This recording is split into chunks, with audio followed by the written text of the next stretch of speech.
Bonjour à chacune, bonjour à chacun. Ce matin, je vous propose un petit voyage textuel parmi les textes qui nous ont été proposés pour ce matin, et puis d'autres textes que j'ai choisis. Et commencer par une petite histoire, toute petite, très courte. On raconte qu'un ermite a jeûné pendant 70 semaines. Il ne mangeait qu'une seule fois par semaine. Il faisait ça parce qu'il voulait demander à Dieu une explication d'un texte, révéler le sens d'un passage de l'Écriture.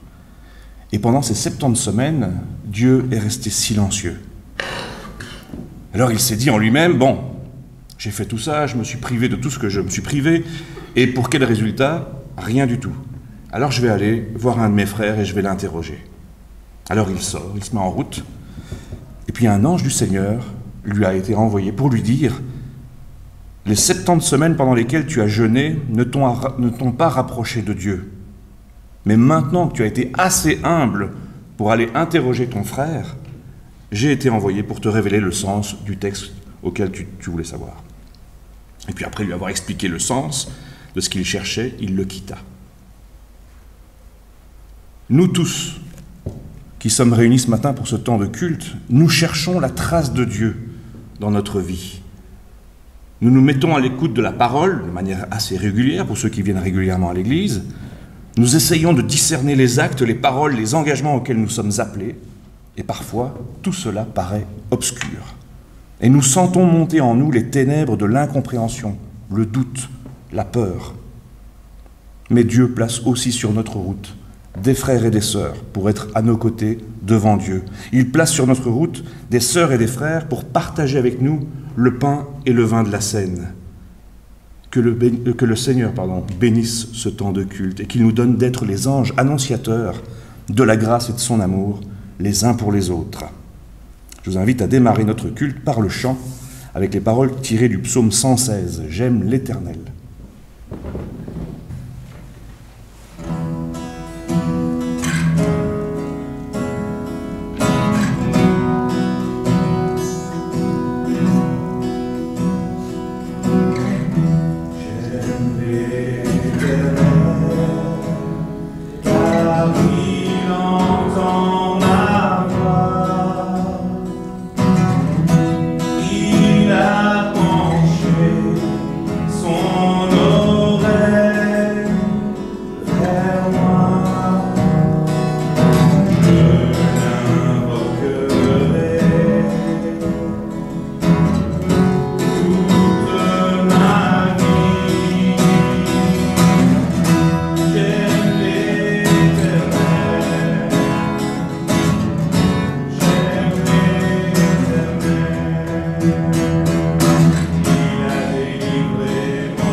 Le psaume 116, c'est le seul psaume qui commence par « J'aime l'Éternel ».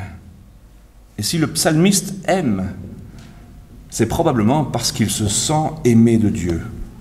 Au long du psaume, il explique pourquoi il aime l'Éternel. Ce psaume détaille les raisons du psalmiste à aimer le Seigneur, Adonai. Mais il se glisse au verset 12 une question très importante, me semble-t-il. Comment rendre à l'Éternel ses bienfaits? Et en guise de réponse, les versets suivants, 13 et 14, peuvent nous guider dans cette réflexion. Comment rendre au Seigneur tout le bien qu'il m'a fait? C'est ça la question. Je lèverai la coupe des délivrances et j'appellerai le Seigneur par son nom. Ce que j'ai promis au Seigneur, je l'accomplirai en présence de tout son peuple. Puis le psalmiste s'y engage formellement au verset 17 à 19. Oui Seigneur, je suis ton serviteur comme l'était déjà ma mère. Tu as défait mes liens pour te louer. je t'offrirai un sacrifice, je t'appellerai par ton nom, Seigneur. Ce que j'ai promis au Seigneur, je l'accomplirai en présence de tout son peuple, dans les cours de la maison du Seigneur, au milieu de toi, Jérusalem. Alléluia.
Exode chapitre 24, les versets 3 à 8.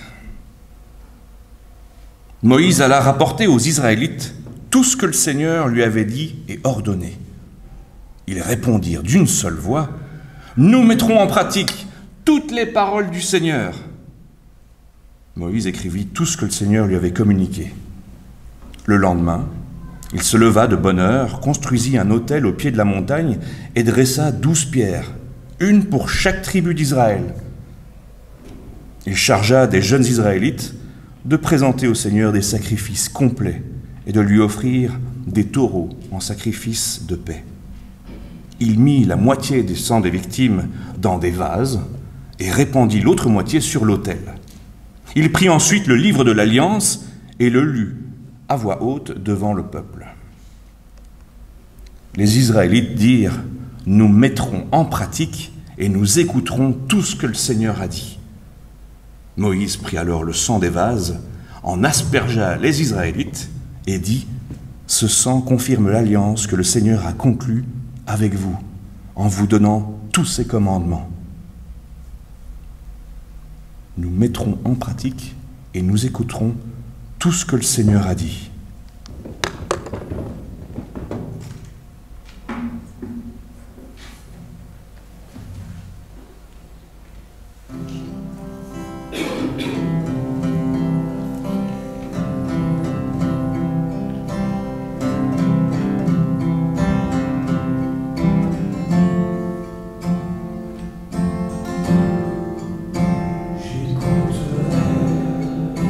Ce que dit Dieu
Bon, je crois qu'il nous faut reconnaître que bien souvent, notre volonté, toute humaine, ne suffit pas.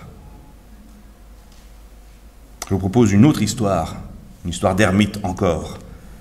Cet ermite du désert explique que lorsqu'on cache les yeux d'un bœuf ou d'un âne, on peut le faire marcher en rond pour entraîner une roue d'un moulin. Mais si on laisse son regard se dévoiler, il refuse alors de tourner en rond autour de la meule. Il en est de même du démon avec l'homme.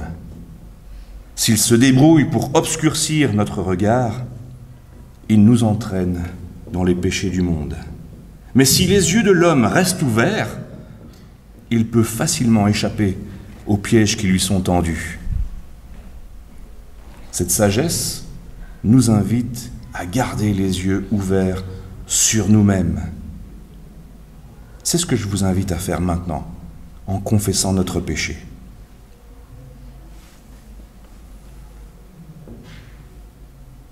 Seigneur, nous voulons avoir ce matin le courage de la lucidité.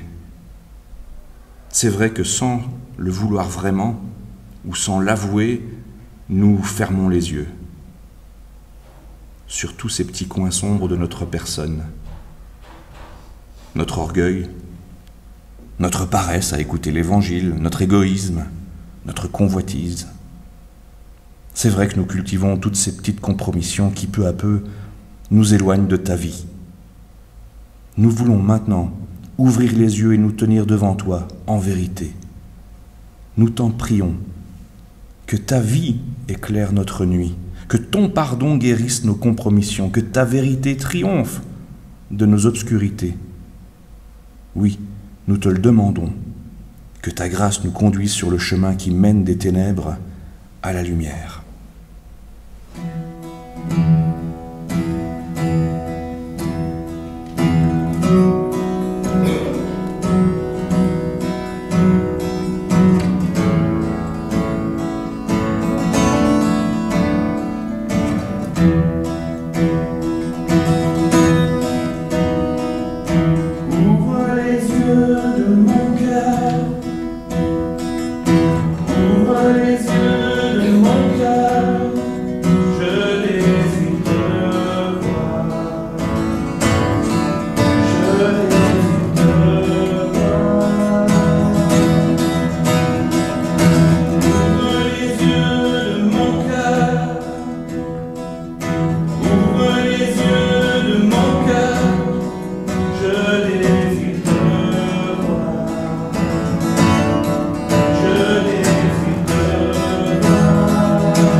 un autre texte biblique,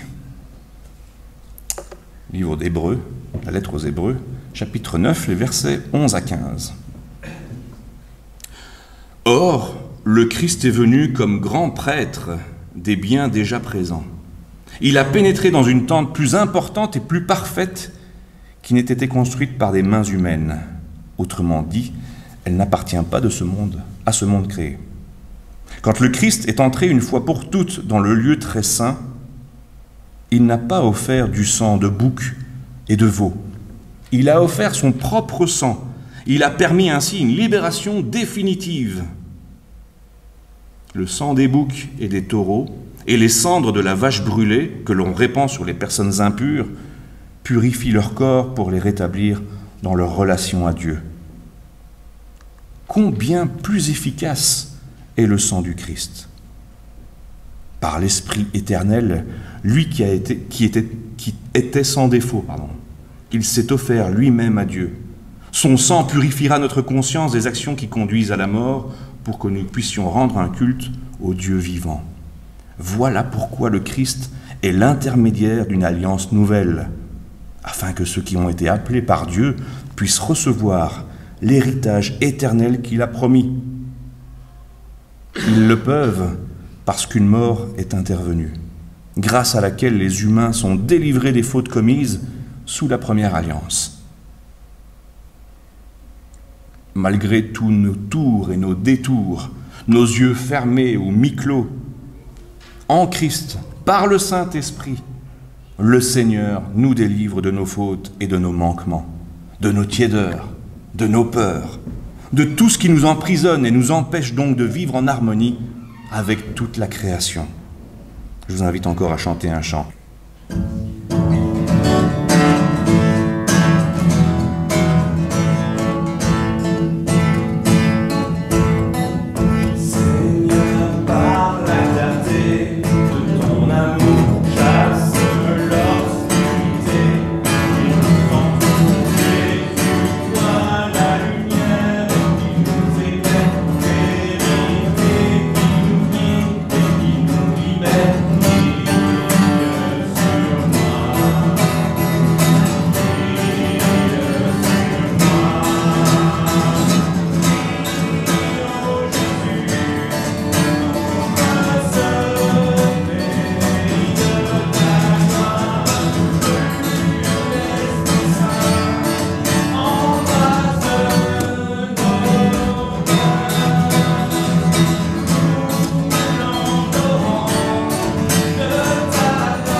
Je lisais dernièrement une histoire, excusez-moi, à propos de saint Antoine, un moine qui vivait dans le désert, suite peut-être de l'autre histoire.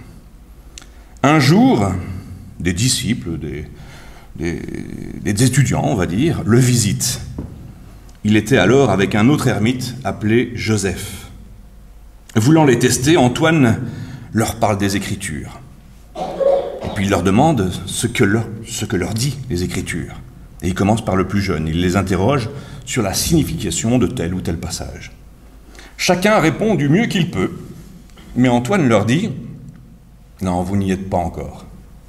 Il se tourne alors vers son compagnon Joseph et lui pose la même question.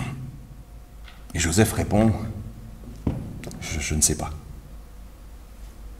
Alors Antoine dit « Seul Joseph a trouvé le bon chemin, car il a répondu qu'il ne savait pas ».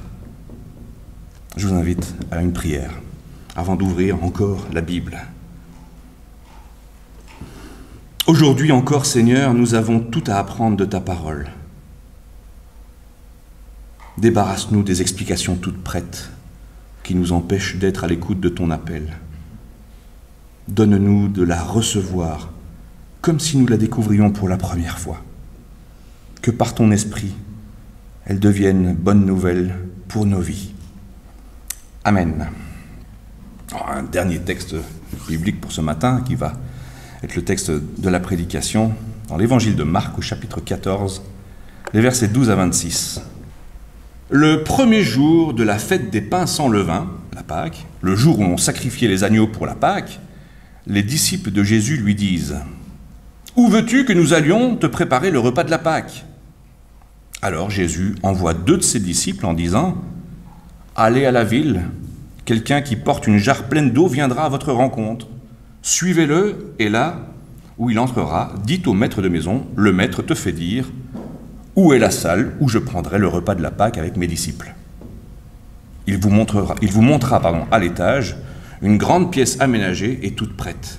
C'est là que vous ferez pour nous les préparatifs.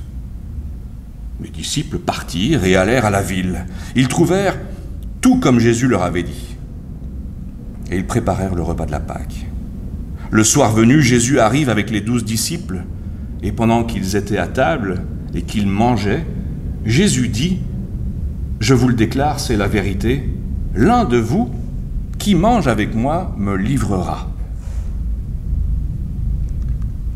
Les disciples devinrent tout tristes, et ils se mirent à lui dire l'un après l'autre, est-ce moi ? Jésus leur dit, c'est l'un d'entre vous, l'un des 12, celui qui est en train de se servir avec moi dans le plat. Le Fils de l'homme va mourir comme les Écritures l'annoncent, mais quel malheur pour celui qui livre le Fils de l'homme. Il aurait mieux valu pour cet homme-là qu'il ne soit pas né. Pendant le repas, Jésus prit du pain et après avoir prononcé une prière de bénédiction, il le partagea et le donna à ses disciples et il leur dit « Prenez, ceci est mon corps. » Il prit ensuite une coupe de vin et après avoir remercié Dieu, il la leur donna et ils en burent tous.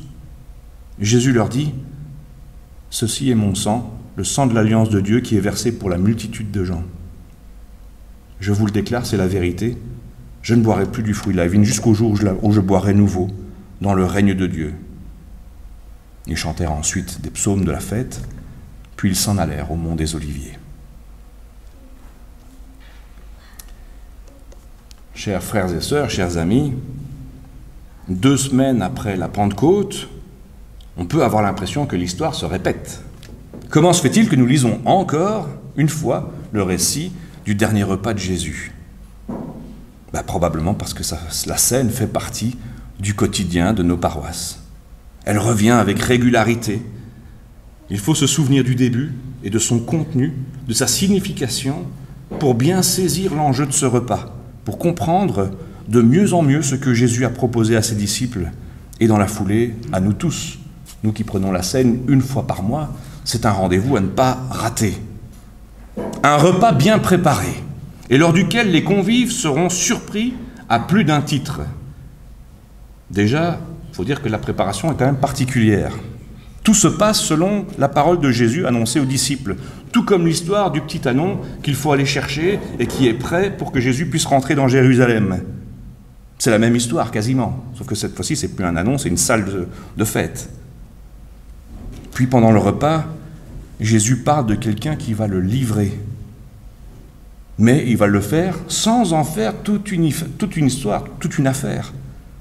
Ce repas devient un repas très très très spécial. Il devient le repas auquel nous pensons encore, nous, aujourd'hui.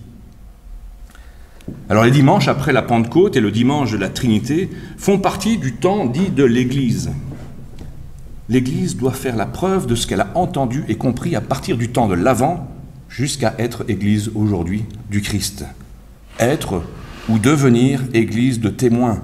Être ou devenir une Église en chemin. En quelque sorte, elle devient adulte dans la foi, responsable de ce qu'elle fait, de ce qu'elle enseigne, responsable de ce qu'elle transmet, de ce qu'elle annonce. Cela peut être une des raisons pour laquelle ce récit nous est proposé encore ce matin. De quoi l'Église a-t-elle besoin pour accomplir sa mission? Elle a bien sûr besoin d'encouragement, car toute seule, elle n'y arrivera pas. Elle a besoin d'une parole de vérité, elle a besoin de nourriture pour tenir bon, car la route est longue. Et tout cela se trouve dans le texte de ce matin. Jésus mange avec ses disciples comme il l'a fait à multiples reprises. Parfois juste avec ses disciples, parfois avec quelques convives en plus, parfois avec une foule immense de 5000, 4000 personnes, sans compter les femmes et les enfants. Et puis il y a aussi tous ces repas avec les publicains et ces gens à réputation redoutable. Et les disciples se souviennent, on peut lire ça dans Luc chapitre 7, verset 34, que les pharisiens et les scribes disent que Jésus est un glouton et un buveur. Tout se passe autour de la table. Une fois à table, Jésus commence fort. Sans préambule, il leur dit qu'il y en a un d'entre eux qui va le livrer. C'est ce qui est remarquable, c'est que tous les 12 s'interrogent mutuellement. Un lecteur attentif est déjà au courant, car quelques versets auparavant, ça a été déjà annoncé. Pour la première fois, les disciples, eux, se sentent devoir être remis en question. Jusque-là, ils ont suivi Jésus. Ils l'ont regardé, ils l'ont observé, ils l'ont écouté, les enseignements, ils ont vu un petit peu la manière un peu particulière qu'il avait de faire, de parler, de guérir, les entretiens qu'il a eus avec de nombreuses personnes, plus ou moins proches de Jésus, plus ou moins intéressées, plus ou moins volontaires pour le suivre. Chacun d'entre eux est maintenant interrogé sur son lien propre avec Jésus, sur la vérité de son engagement. Et il les interroge. Après, c'est eux qui vont interroger Jésus. Ils vont dire, mais est-ce que c'est moi? C'est qui? C'est moi? Tous les 12 sont tristes, nous dit le texte. Mais ce que nous dit le texte aussi, c'est que tous les 12, c'est très important, tous les 12 mangent avec lui. Ils se mettent tous les 12 la main dans le plat. Tous les 12 se sentent coupables. Et en quelque sorte, ils le sont. Il y en aura un qui va le livrer. Est-ce que les responsables religieux de l'époque en avaient besoin? Est-ce qu'ils ne savaient pas qu'il était quasiment tous les jours au temple pour prier et enseigner? Bon, il y en aura un qui va les livrer. Ben, comme nous, j'ai envie de dire. Nous, à notre mesure, nous avons déjà trahi Jésus. Nous l'avons livré en quelque sorte. Et puis il y en a un, c'est dans un autre texte, qui va le renier, comme nous aussi, qui le renions encore et encore. Il y en aura un qui le livrera, un qui le reniera, puis tout le reste va fuir, comme nous aussi. Il ne faut peut-être pas prendre le texte de la Bible au pied de la lettre, c'est une chose que je crois vraiment, mais par contre, on se doit de la prendre au sérieux, c'est-à-dire personnellement.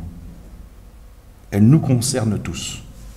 Jésus constate, il ne juge pas, il ne condamne pas. Jésus mange avec ses 12 disciples. Ils sont tous très faibles. Ils sont tous incapables de le suivre. Ils sont tous soucieux, ils sont tous angoissés. Et déjà à ce moment-là, il leur pardonne. Il leur pardonne juste en restant à table. Il aurait très bien pu dire, il y en a un qui va me renier, moi je ne peux pas manger avec vous, je m'en vais. Et ce n'est pas du tout ça qu'il fait. Il reste à table. Jésus reste à table avec des gens qui sont faibles, qui fautent. Mais tous les 12 restent aussi. S'ils n'ont pas tout compris, ils ont au moins compris une chose, c'est qu'ils peuvent rester à table. Personne n'est mis dehors, personne n'est exclu de ce repas. Tous les 12 restent, ne serait-ce que pour assister à la suite du repas qui va être surprenant. Et nous aussi, à chaque fois que nous partageons le repas du Seigneur, nous restons à table avec lui. Jésus partage avec ses disciples du pain, une coupe. Il partage aussi le temps qui lui reste. Il sait que la fin est proche, et pourtant il va partager du temps de qualité avec ses disciples. Il leur partage qu'il va mourir, et en faisant tout cela, il leur partage son amour. Il leur montre que son amour, lui, est sans faille, sans condition, sans limite. Ils mangent ensemble, mais cette fois-ci, Jésus donne au pain et à une coupe une signification différente. On le connaît presque par cœur. Mon corps, mon sang, tous les deux sont donnés pour une multitude. Un petit bout de pain suffit pour que Jésus fasse corps avec eux. Jésus se livre lui-même, en quelque sorte, dans le texte. Il dit, quelqu'un va me livrer, mais quelque part, est-ce que ce n'est pas lui? Il se donne de son plein gré, comme un bout de pain. Il est sacrificateur et sacrifice en même temps. Un des mets de la table, le plus ordinaire, un bout de pain, devient extraordinaire. Dorénavant, chaque fois qu'ils en mangeront, ils vont se souvenir des paroles de Jésus. Sont-ils capables de l'entendre, de l'écouter et de le comprendre? Il me semble qu'ils ont du mal à saisir l'essentiel de son message, et ce n'est pas la première fois dans les évangiles. C'est un peu plus tard qu'ils comprennent et qu'ils témoignent, heureusement pour nous. Les pèlerins d'Emmaüs le reconnaissent par ce geste ordinaire, et pourtant ô combien extraordinaire. Ils rompt du pain devant leurs yeux pour qu'ils comprennent, pour qu'ils se reconnaissent, pour qu'ils le reconnaissent enfin. Quant à la coupe, ce vin qui signifie son sang, c'est toute la vie qui est représentée. Le sang n'est pas versé comme au temps de Moïse, d'une part sur l'autel, d'autre part sur l'assemblée, aspergé. Le vin et le sang est bu pour souligner la relation vivifiante avec le Christ. Cette coupe les fait entrer dans cette alliance qui est l'accomplissement de toutes les alliances dont parle le Premier Testament. Après ce repas, aucun des disciples n'a dit « J'aime l'Éternel » comme nous avons commencé notre culte. Je ne pense pas qu'ils aient pu le dire. Dans le meilleur des cas, ce qu'ils ont compris, c'est que le Seigneur les aime, tels qu'ils sont. Et c'est déjà plus qu'on ne peut attendre. Comme eux, nous aussi ce matin, nous allons partager le pain. Cette coupe, cet amour inconditionnel, nous allons le partager. Cette promesse, ce pardon, nous allons le partager ensemble. Cette nourriture qui, comme les disciples, va nous faire cheminer encore aujourd'hui. Ce n'est pas l'aboutissement, c'est le début du voyage. Jésus nous a donné cette nourriture pour que nous la partagions avec tout le monde, pour que nous en vivions tout au long de notre chemin.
À travers la peur, fardeau, souci, déjà je suis passé.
Il n'y a là qu'un morceau de pain et un peu de jus de raisin.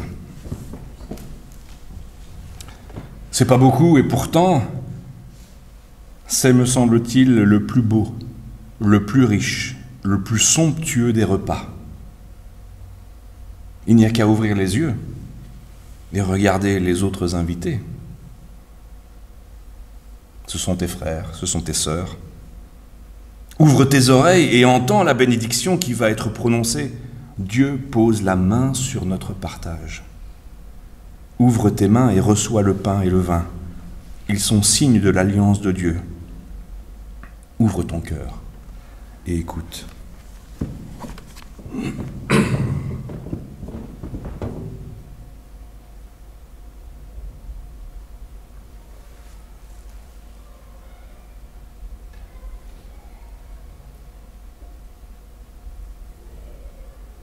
Le Seigneur Jésus, dans la nuit où il fut livré, prit du pain.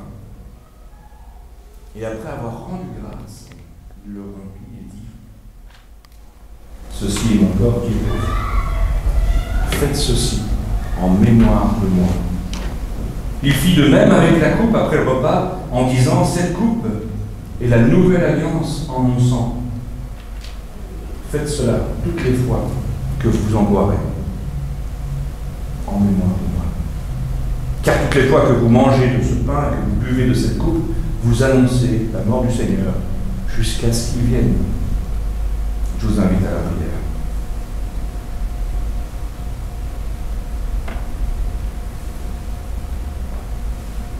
Seigneur, nous avons entendu ta parole. Maintenant, nous allons partager le pain et le vin de ton repas. C'est toi qui nous invites.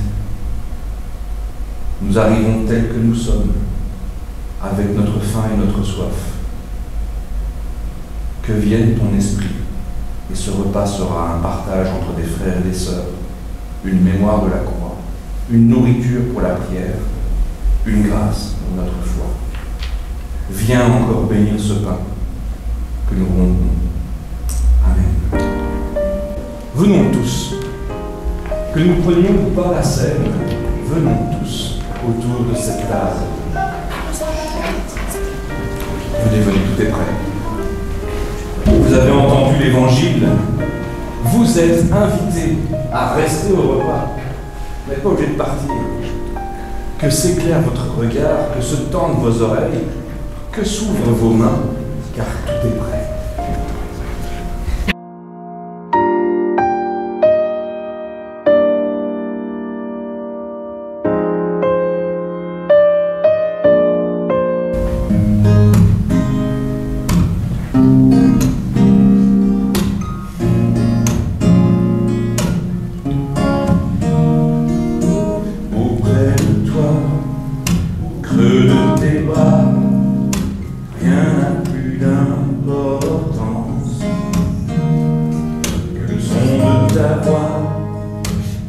cœur qui bat et le mien qui retrouve un sens. Sous ton abri où mon cœur revit les merveilles et les mystères de ton amour, si doux, si fort, plus précieux que l'or. Oh mon berger, je veux rester sur les combées de ta grâce. Rien ne pourra m'arracher la beauté de ta présence, Jésus. Auprès de toi, que de tes bras, rien n'a plus d'importance. Le son de ta voix, ton cœur qui bat et le mien qui retrouve un sens. Sous ton abri, mon cœur revit les merveilles et les mystères de ton amour, si doux, si fort, précieux que l'or. Oh mon berger, je veux rester sur les combées de ta grâce. Rien ne pourra m'arracher la beauté de ta présence, Jésus.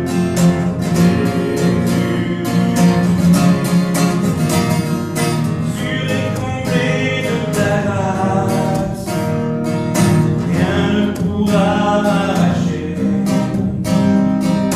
la beauté de ta présence, Jésus. Auprès de toi, creux de tes bras, rien n'a plus d'importance. Le son de ta voix, ton cœur qui bat et le mien qui retrouve un sens. Auprès de toi.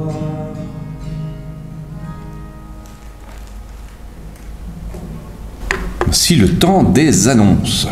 Et pendant ce temps, si quelqu'un veut bien avoir l'amabilité de faire tourner un ou deux paniers, peut-être pas besoin de deux en fait, un panier suffira largement, je pense, pour faire le tour de notre assemblée ce matin, pour soutenir les projets de notre Église. Occasion aussi de participer matériellement à la vie de l'Église en réponse à cette offrande dont nous avons parlé ce matin, offrande d'amour, de pardon, de grâce. Je vous rappelle que le dimanche 30 juin, c'est bientôt ça, oui c'est ça, dimanche, je pensais que c'était une erreur, le dimanche 30 juin, nous avons un culte spécial puisqu'il se continuera avec un moment d'agape, donc auberge espagnole, chacun apportera un plat. Nous n'avons pas encore de personne responsable qui va prendre note aujourd'hui de qui vient et qu'est-ce qu'il apporte, mais sachez que le 30 juin, ça aura lieu. Donc préparons-nous à faire la fête ensemble, un peu plus longtemps que d'habitude, et peut-être essayons de retrouver une recette qui nous est très chère pour la partager avec les uns et les autres. Mais plus de détails seront à venir. Je lance un dernier appel. Pour organiser une préparation au baptême, nous avons déjà 2 candidates qui vont passer soit par les eaux, soit par la confirmation de baptême. Si ça vous intéresse de savoir un peu plus qu'est-ce que c'est le baptême, ou si vous êtes déjà convaincu que vous voulez prendre le baptême ou confirmer votre baptême que vous avez reçu petit ou petite, contactez-moi. On fera ça tous ensemble, ça pourrait être plus rigolo. Si vous êtes intéressé à vous investir pour le culte et pour toute autre organisation d'activité de l'Église, aussi, n'ayez pas peur, prenez contact avec un ou une membre du consistoire afin de voir un petit peu mettre les énergies en place, les bonnes énergies aux bonnes places. Au niveau national, cet après-midi, il y a un culte de consécration à Anvers, à Boekhout, pour 3 pasteurs, il me semble, j'ai pas marqué, ouais, je pense que c'est 3 pasteurs et 2 diacres du côté néerlandophone, les 2 diacres, et 3 pasteurs du côté francophone, dont le pasteur de Liège Rédemption, donc au moins le soutenir par la prière, une présence par l'esprit ensemble, il risque d'y avoir du monde cet après-midi. Je vous encourage à continuer à intercéder, à accompagner celles et ceux qui souffrent celles et ceux qui peinent, celles et ceux qui traversent des moments difficiles, douloureux, mais je vous invite aussi à prendre soin de celles et ceux qui vont bien ou qui ont l'air de bien aller.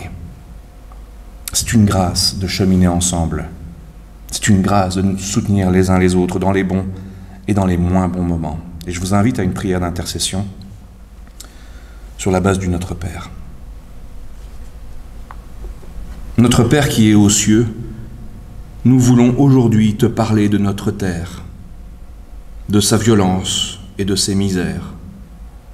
Que tous les hommes te reconnaissent comme Père et qu'ils se découvrent comme des frères, comme des sœurs. Qu'ils aient à cœur de te laisser de la place dans leur vie, afin que ton nom soit invoqué, reconnu et sanctifié. Que soient posés des gestes de réconciliation et de paix, et qu'ils deviennent signes de ton règne qui vient. Que ta volonté ne demeure pas de belles paroles que l'on trouve dans les Écritures, mais qu'elles soient faites sur la terre, comme elle l'est déjà au ciel. Aujourd'hui, des hommes, des femmes, des enfants meurent de faim, alors que d'autres sont repus et bien portants. Apprends-nous à partager le pain que tu nous donnes. Aujourd'hui, des hommes, des femmes et des enfants vivent dans la violence et l'oppression. Nous te prions pour la réconciliation. Donne aux offensés le pardon, le courage du pardon. Toi seul peux le faire, afin que les offenseurs se sachent pardonnés. Aujourd'hui, des hommes, des femmes, des enfants sont soumis à toutes sortes de tentations. Tentation du pouvoir qui oppresse, de l'argent qui isole, de l'individualisme qui me prive de l'autre et le déshumanise. Délivre-nous de la tentation. Aujourd'hui, des hommes, des femmes et des enfants sont victimes du mal, de la maladie, de la solitude, de l'angoisse, de la peur. Délivre-nous du mal. Seigneur, c'est vers toi que monte notre prière, car c'est à toi qu'appartiennent le règne, la puissance et la gloire, pour les siècles des siècles. Amen. Nous nous sommes assis en arrivant. Nous avons prié pour que Dieu éclaire notre compréhension. Nous avons médité les Écritures. Nous avons partagé l'amour au travers du pain et du jus de raisin. Il nous reste encore un bon bout de chemin à parcourir.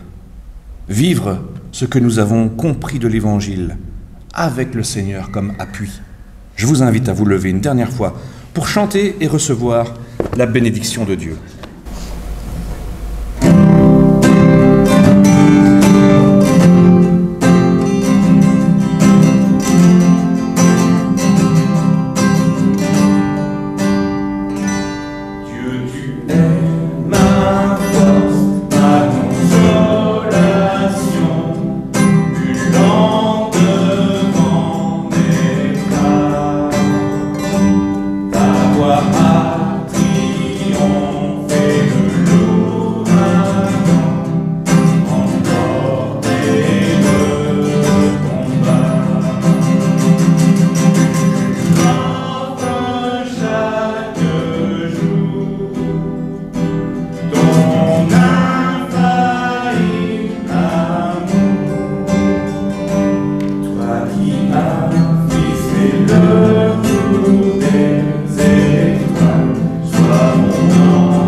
Dieu ouvre les yeux de notre cœur et il nous donne d'accomplir les Écritures. Que sa lumière soit le phare de notre chemin, que sa parole soit le sel de notre semaine, que sa grâce soit l'espérance de nos lendemains, que son esprit nous inonde comme l'eau des fontaines. Amen.